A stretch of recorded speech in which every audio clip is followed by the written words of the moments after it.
Hallo. Een van de meest voorkomende oorzaken van een niet werkende airco is het verlies van koelmiddel uit het systeem.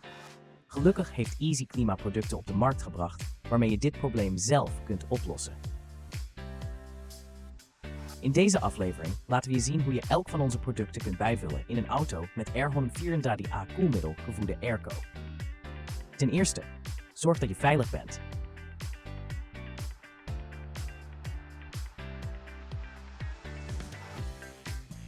Stap 1. Vind de lage drukpoort.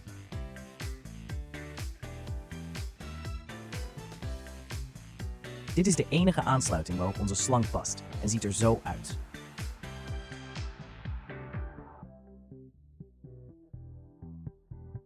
Als je problemen hebt met het vinden van de laadpoort, vind je op easyklima.com/portfinder nuttige informatie.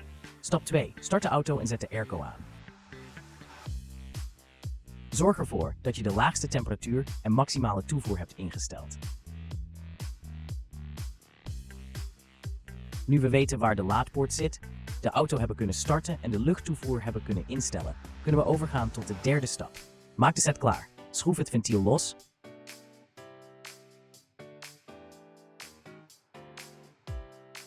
En schroef het dan op ons product.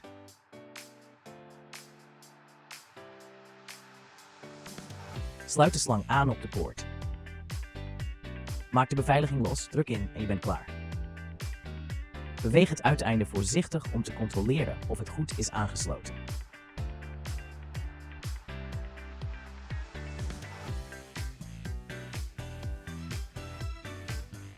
Draai het ventiel naar binnen om de beveiliging door te prikken.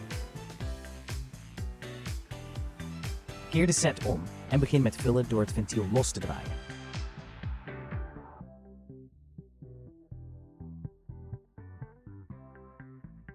Geeft onze manometer een te lage druk aan? Bij vullen zou het probleem moeten oplossen.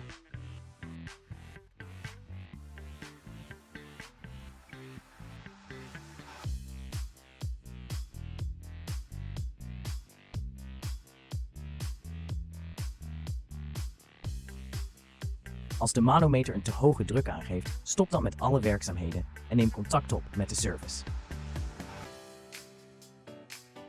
Ontdek hoe EasyKlima producten je kunnen helpen om je airco weer aan de praat te krijgen.